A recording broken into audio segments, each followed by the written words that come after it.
অনেক ভাগ্য করে এরকম একটা স্বামী পেয়েছি। সত্যি গো, আমি খুব ভাগ্যবতী। আমি খুব লাকি, আমি নিজেকে খুব ধন্য মনে করি। তো দেখতে পাচ্ছ, একটা চেহারির জন্য আমি উঠে পড়েছি এখানে। আপনারা দেখতে পাচ্ছেন প্রচন্ড ঘুম পাচ্ছিল। তো মোর বাবা ভাতটা বসিয়ে দিয়েছে এখানে, তো দিয়ে আমাকে ডাক দিচ্ছে। তো আমি এখানে উঠে তারপরে চলে আসছি ব্রাশ করতে।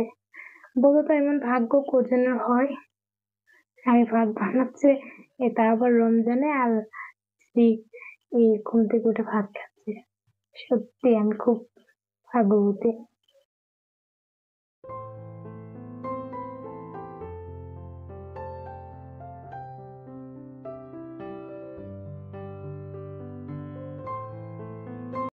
আমি ওদিকে ব্রাশ করছিলাম, আর আমার মেয়ে দেখতে পাচ্ছেন ব্রাশ করে আসতে না আসতে ও ঘুম থেকে উঠে মুত্রণা শুরু করে দিছে।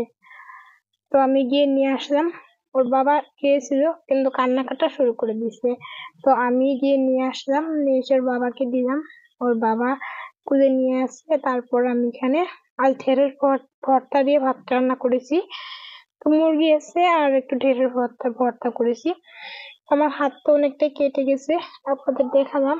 তো সেজন্য আমি ভর্তাটা করতে পারছি না, মনোর বাবাকে দিয়ে ভর্তাটা করাচ্ছি। আর এই যে মুরগি। তো আমাদের খাওয়া দাওয়া শেষ। মনোর বাবা যাচ্ছে এখন মসজিদে। আজান দেয়নি, তবে দেবে আর কি। তো মসজিদে চলে যাচ্ছে। বাইরে অনেকটাই অন্ধকার। আর যাওয়ার সময় আসসালামু আলাইকুম, কেমন আছেন আপনারা সবাই? আশা করি সবাই ভালো আছেন, সুস্থ আছেন। আলহামদুলিল্লাহ, আমিও ভালো আছি এবং সুস্থ আছি। তো ইফতার সেহরি করা শেষ আমাদের। তো চেহারিতে কি ছিল? চেহারি ছিল মুরগি রান্না হয়েছিল আর গিয়ে ঢেঁড়স ভর্তা। তো বাস খেয়ে নিছি আলহামদুলিল্লাহ, আবার নিয়ামত খেয়েছি। তো মনুর বাবা গেল মসজিদে। আর এখানে যে দেখতে পাচ্ছেন মনু যেখানে টাকা নিয়ে খেলছে, দেখাই আপনাদের। এই যে মনু এখানে টাকা নিয়ে খেলছে। তো মনু কয়েকদিন ধরে উঠে না, কিন্তু আজ আবার হঠাৎ করে উঠে গেছে। তো যাই হোক, মসজিদে আজানও হয়ে গেছে। এখানে আজান হচ্ছে 5:12-তে। তো আজান শেষ, মনুর বাবা মসজিদে চলে গেল। তো আমি এখন নামাজটা পড়ে নেব, নিয়ে তারপর মেয়েকে দেখি ঘুমাই কিনা। আর মেয়ে যদি ঘুমায় তা আমি একটু ঘুমাতে পারবো, আর যদি না ঘুমাই তাহলে তো হয়েছে। ওর খাবার টাবার ওকে দিয়ে দেবো, দিয়ে তারপর সকালে কাছেই লেগে যাব। তো যাই হোক, আমি নামাজটা পড়ে নিই। তো এরপরে আমি আর আসছি না, পরবর্তীতে দেখি কখন আসতে পারি। ঘুম থেকে উঠে চেহারি খেয়ে কিন্তু ঘুমিয়ে পড়েছিলাম। ও আজকে একদম রিল্যাক্স ঘুমিয়েছিলাম। ঘুম থেকে উঠেছি কখন জানেন? 8টা। আর দেখি কত রোদ উঠে গেছে। মেয়েও ঘুমিয়েছিল, বাস তার সাথে আমিও, মা বেটি মিলে একদম জমিয়ে ঘুম দিয়েছি আজ। তো এখন দেখুন কতটা রোদ উঠে গেছে, কাজ করতে আমার অনেকটাই কষ্ট হবে। এখন কি করবো বুঝতে পারছি না। ঘুম থেকে উঠে মেয়েকে নাস্তা করিয়ে তারপর ঘরটা ঝাড় দিয়ে মেয়েকে নাস্তা করিয়েছি। এখন আমি যাব ঘরের কাজ করতে। বাসনটি ধুয়ে বাইরে ধুবো, আর কাপড় আজ আমি ভিতরে ধুবো, বাথরুমে ধুবো, কারণ এত রোদ যেতে পারবো না। তো আজ আমার হাতে অনেক কাজ, অনেক অনেক কাজ পড়ে আছে। তো চলুন দেরি না করে কাজে লেগে পড়ি। এখন তো 9টা পার হয়ে গেছে। কি আর করবে, দেখুন আমার পাকঘরের কি অবস্থা। একদম অনেক কাজ করতে হবে আমার। কাজ ঘুম থেকে উঠতে অনেকটা দেরি হয়ে গেছে গো। আর কি করবো বলুন, ঘুমিয়ে পড়েছিলাম। মেয়েকে ঘুম পাড়াতে গিয়ে আমি নিজেও ঘুমিয়ে পড়েছিলাম। তো ঘুম থেকে উঠে দেখি একদম 8টা 10 হয়ে গেছে। এত রোদ দিয়েছে, কি করব কি না করব বুঝেই উঠতে পারছিলাম না। তো তাড়াতাড়ি করে ঘরটাকে ঝাড় দিয়ে তারপর মেয়েকে নাস্তা করালাম। নাস্তাটা করিয়ে তারপর আসলাম বাসন ধুতে। অনেকটাই ভয় করছে আজ কাজ করতে, বাইরে প্রচন্ড রোদ দিয়েছে। আমি যেখানে কাপড় আর বাসন ধুই সেখানে তো একদম রোদে তাকানোই যাচ্ছে না। তো তাড়াতাড়ি করে কাপড় আর বাসনগুলো ধুয়ে নিয়ে ভিতরে চলে আসলাম। এসে তারপর গ্যাস ট্যাস গুলো একটু মুছে দিচ্ছি। খুব একটা যে নোংরা হয়েছে তা কিন্তু না, হালকা একটু তেল ছিটকে গেছে, তো আমি ওটাকে পরিষ্কার করে দিচ্ছি।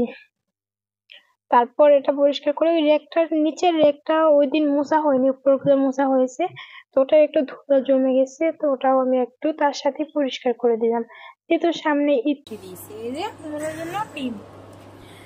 তো এই রান্না করে কাজ আমার মোটামুটি কমপ্লিট। তো আমি যাব এখন আমার ওই মাটির চুলা রান্না করে ওখানে কাজ করব। তো আসুন ওখানে কাজ করি। এখন বাজে 10:30। কেন অন্ধকার লাগছে তাই না? লাইটটা দিই আর হচ্ছে দরজাটা খুলে দিই, পুকুরে এসে যাবে। আপনাদেরকে বাইরের দৃশ্যটা একবার দেখাই, দেখতে পাচ্ছেন?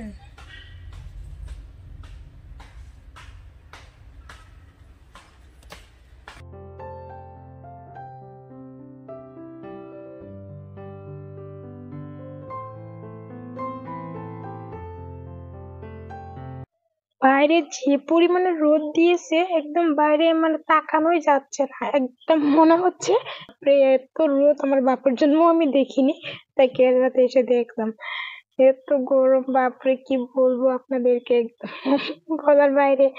তো যাই হোক, প্রথম যখন এসেছিলাম তখন তো অনেক ভয় পেয়ে গেছিলাম রোদ থেকে, এখন অবশ্যই একটু অভ্যাস হয়েছে, কিন্তু তাও মাঝে মধ্যে না একদম অনেকটাই ইয়ে হয়ে যায়। তো যাই হোক, এই পাকঘরটা না একদম অনেকটাই নোংরা হয়ে আছে। তো এখানে না আমরা কিছু সুপারি রেখেছিলাম, তো ওই সুপারিগুলো না সিজাতে গিয়ে আমার হাতের এই অবস্থা হয়ে গেছে। তো আপনারা ভাববেন যে হাতটা কি করে এরকম হলো, ওই সুপারি সিজাতে গিয়েই ওই হাতের মধ্যে এরকম ছাল উঠে গেছে, সুপারিগুলো অনেকটাই শক্ত ছিল। তো আজ রাত্রে দুজনে মিলে ওটাকে একদম আহ, পরিষ্কার করে দিয়েছি, সুপারিগুলো ছিলিয়ে দিয়ে। তারপরে পাকঘরটাও আমি একদম সুন্দর করে মুছে মুছে নিয়ে আর কি, একদম ঝাড় দিয়ে পরিষ্কার করে নিয়ে তারপর টাইলস দিয়েও সম্পূর্ণ আমি আজকে একদম মুছে ধুয়ে একদম চকচকে করে ফেলেছি। দিয়ে তারপর মনিকে নিয়ে নাস্তা খাওয়াতে গিয়েছিলাম, নাস্তা খাইয়ে তো আমি রান্না করেছি ছোট মাছ দিয়ে, তারপর শাক রান্না করেছি, আর এখানে লাউ দিয়ে চান্দা মাছ রান্না করেছি। তো একটা চেহারির জন্য আর একটা ইফতারের জন্য। আর এখানে এই যে মনু বাবাকে টাইম পর ফিরে এলাম আপনাদের মাঝে। এই যে মুনুকে গোসল করায় ঘুম পাড়াতে গিয়েছিলাম, তারপর আর আসা হয়নি। আসলে কি হয়েছিল জানেন, মুনুকে গোসল করিয়ে ঘুম পাড়াতে আমি নিজেও ঘুমিয়ে পড়েছিলাম, কখন টেরই পাইনি। তারপর উঠে দেখি 2টো বাজে। তো তাড়াতাড়ি করে ওই বাড়ি যে কাজগুলো রেখেছিলাম ওগুলো ঠিক করেছি, তারপর ঘরটাকে মুছেছি, মুছা হয়ে গেছে, মুছে টুছে তারপর আমি গোসল করে নিয়েছি, নিয়ে তারপর তরকারি কেটেছি। ও হ্যাঁ, এর মধ্যে মনো বাবা মার্কেটে গিয়েছিল, তো ওখান থেকে মাছ নিয়ে আসছে, চান্দা মাছ নিয়ে আসছে, আর একটা ছোট ছোট মাছ, ওই মাছটা নিয়ে আসছে। তো এনে দেখে আমি ঘুমিয়ে পড়েছি, তো ও আমাকে আর না ডাক দেয়নি, ও ফ্রিজে রেখে দিয়েছিল।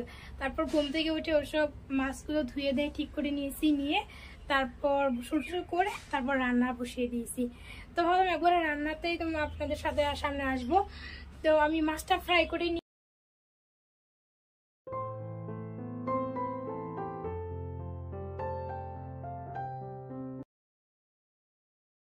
এখন আজানের মাত্র 3 মিনিট বাকি, আর আমার মুনু দেখতে পাচ্ছেন এখানে এই যে কান্না শুরু করছে।